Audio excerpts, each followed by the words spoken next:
How's it going, folks? CR here, and I want to discuss two recent incidences. First, being Joy Behar's remarks. Second incident being the gun control activist in Houston that killed herself and her three children. I want to start with the gun control activist in Houston and work from there. First thing I'm going to say is if you're afraid you're going to harm yourself or others or both, you probably should go seek help. In fact, you should go seek help. There's no two ways about that. And another thing, this is something that's been discussed in the gun community, and this is the gun controllers who think the average person should not have access to this or such easy access to this out of fears that, that person could snap and kill themselves or kill other people. You see, those of us in the gun rights community, we look at that and we think, yeah, that might be them projecting their own issues onto everybody else. And this recent incident would indicate that. While, yeah, we're not blind at all, we understand that people can misuse these things.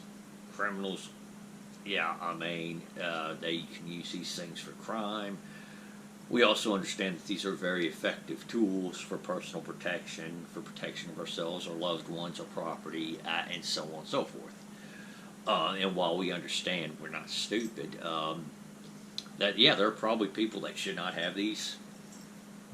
There are a lot of people that shouldn't have pools in their backyard, and there are a lot of people that should not be walking around with kids. A lot of people who shouldn't have these.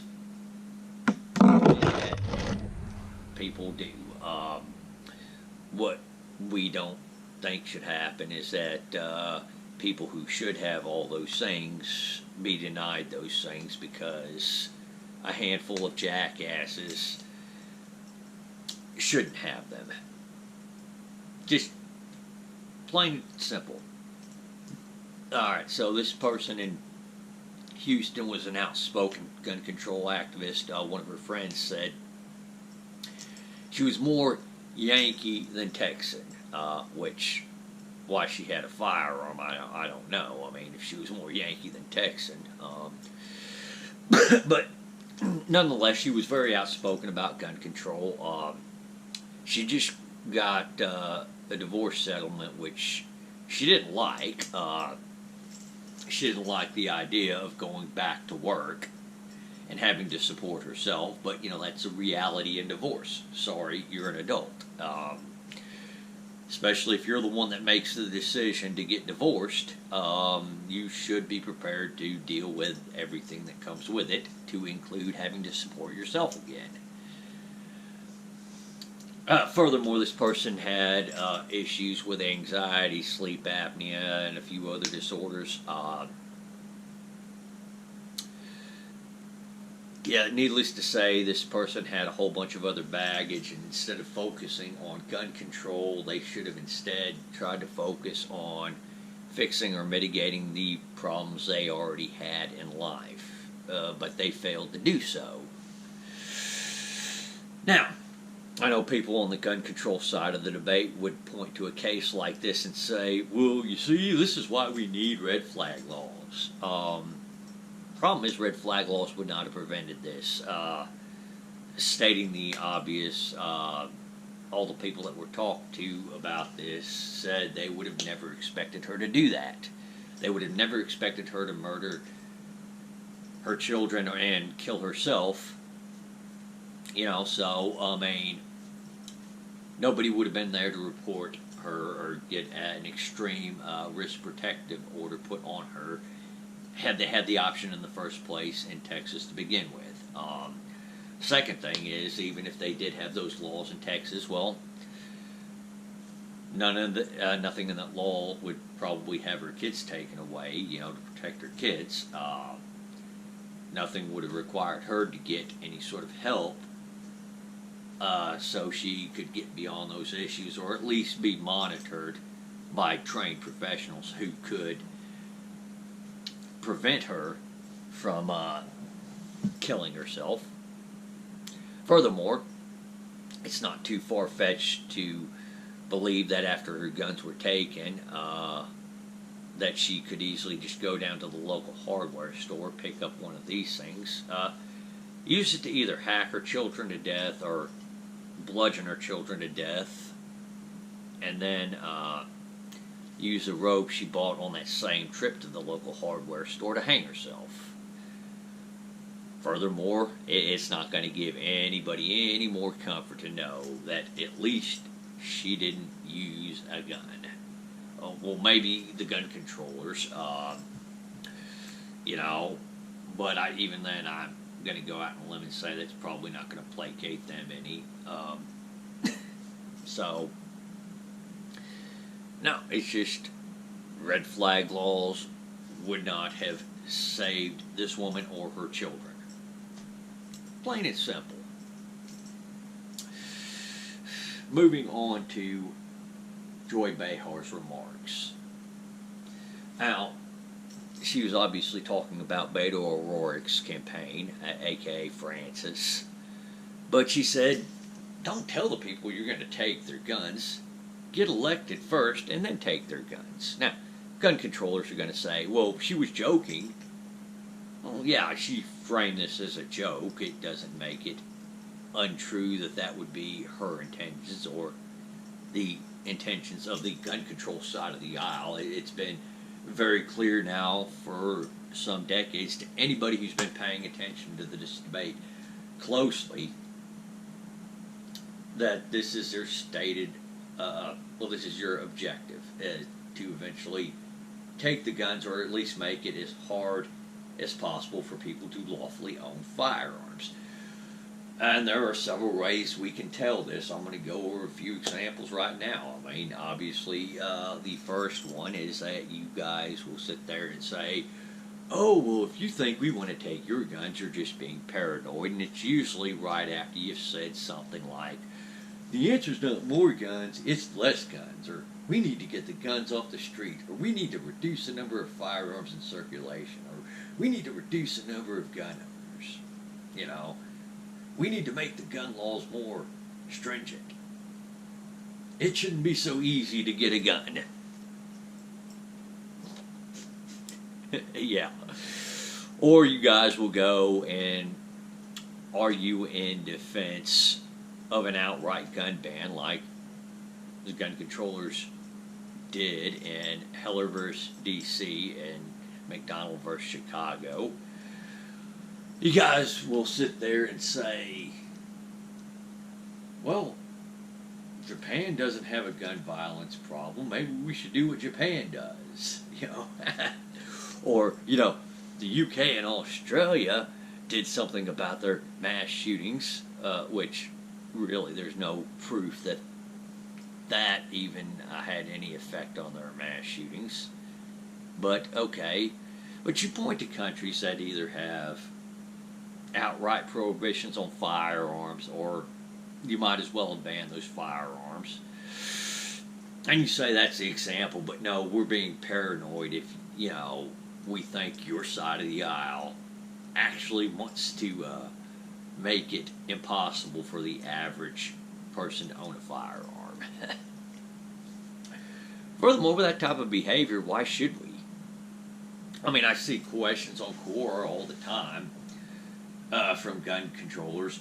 Why can't we get the gun owners to support X gun law or Y gun law? Or, why do gun owners need this type of gun? And the fact of the matter is that, it's a real easy answer. The gun controllers have done everything they could have to show us their hand. One such example. Let's talk about registration. There was a question on Quora about registration I saw. Actually, I've seen it a few times, worded a few different ways by a few different people. Why won't gun owners support a national registration? Now, aside from us not wanting the registration to begin with, or not wanting to deal with it to begin with, the fact that it's not going to actually stop any crime, it just doesn't placate your side of the aisle. Let's look at this. All right, this is an SBR with a sound suppressor. In order to get the tax stamps for these, I had to actually have these registered. Well, I didn't register them; the ATF did, obviously, as well as the store that I bought them from. But yeah, these are both what we call NFA items. Machine guns actually used to be treated pretty much the same as both this SBR and the suppressor.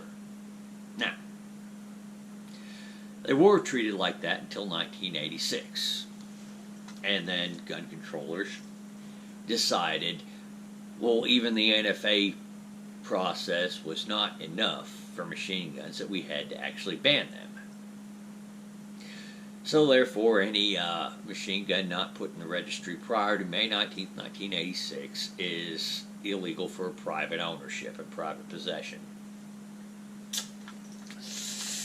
Furthermore, it's just recently that people on your side of the aisle wanted to ban these things right here. Obviously, the NFA restrictions haven't placated people on your side of the aisle. Furthermore, Trump came out and suggested he would be open to a ban on suppressors. So far, all it seemed like is that registration has just been an unnecessary barrier for those on my side, those who want to actually legally own certain firearms. And all it's done is make it easier to ban those firearms. And if it becomes politically expedient, registration will make confiscation much more feasible. So, no, not one more inch. In fact, some people on my side of the aisle, to include me, actually, we've pretty much had it up to here. We've said, we've noticed that your side of the aisle, the gun control side of the aisle, refuses to accept a deal when they see one. There's no gun law that they won't support.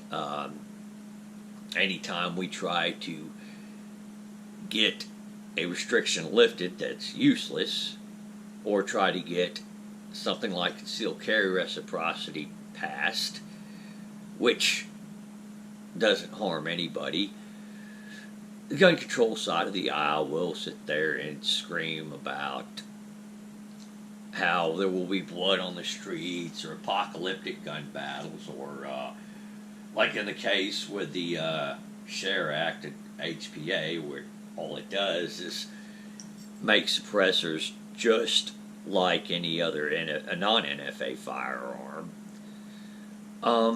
They claim that, well, now criminals will be able to use suppressors to make their shots hidden, or something else that's, not true.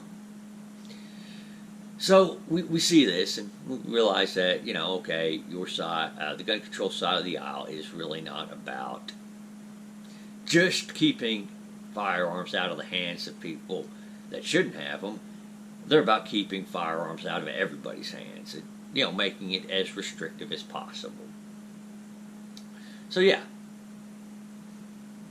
we already see this, and I know if you watch some of my previous videos, some of the stuff I'm saying in this video, I've already said in previous videos, but it's worth repeating for everybody. Now, when it comes to mental health issues, and harkening back on the gun control advocate previously in this video, a lot of your proposals for gun laws are going to make it less likely for firearm owners who are going through hard times in their life to actually go and seek help. I mean, think about it. Think a gun owner is going to be more or less likely to go visit a psychologist if they need help if you say have red flag laws in place? I would venture out to say the gun owner would probably be a little concerned that the psychologist or a family member might notice they're taking trips to the psychologist and then notice that the person has firearms and then go to the court and get a red flag order put in place. Which is only going to discourage a firearm owner from seeking help. So, another example, universal background checks. Well, if a firearm owner's having a hard time, right now in life, it's going to be less likely that they're going to go ask their friend to hold on to their firearms for them and give them back after it's done if we have things like universal background checks in place. I mean, I personally would much rather, if one of my friends who owns firearms as well was having some trouble in life, I would rather them, be able to come to me and say, hey, look, CR man, I'm having some issues in my life right now. I don't think I should have these firearms in my home right now. Can you please hold on to them for me, and for a little bit until I'm ready to have them back? I would much rather that be the case than, for them to worry about coming to me with this and thus not coming to me with this and then letting that fester and eventually something happened. So this is where these two items come into place. And the gun control side of the aisle, I doubt will ever realize this, that they're doing more harm than good with a lot of these gun control laws. Now, furthermore, hearkening back on this very same gun control activist who thought these things, just had too easy of an access to them and these things are killing machines. I kind of find that very hypocritical of the woman to sit there and do that and then go out and buy her own gun. Another thing that separates my side of the aisle from the gun controllers, many of them, is that at least my side of the aisle, if we thought this was a killing machine that did not belong in private hands, we wouldn't own them. Gun controllers, however, it seems, are perfectly content telling everybody else that they shouldn't own something, yet will go out and own it themselves, for at least the gun controllers that do own firearms. Now I understand that there are a lot of them that don't own firearms, and I have actually a little bit more respect for the gun controller that at least doesn't own firearms and thinks that firearms are too dangerous for a private person to have. What I don't have much patience for is that gun controller that sits there and says that these things are so bad the average person should not have them, and yet will go out and own them themselves, or they will have armed bodyguards. I don't have much faith for that. It kind of goes into the one, hypocrisy, and then two, you own a firearm, I expect you to know what it is at that point. Have a little bit of understanding about the risks involved, and actually how they function, and then I expect you to actually, at that point, know better and give everyone else that same benefit of the doubt that they know better as well. So, with that being said, guys, if you know a gun controller, please share this video with them, by the way, because they need to hear this. But thank you all for watching. Y'all take it easy out there and have a great day.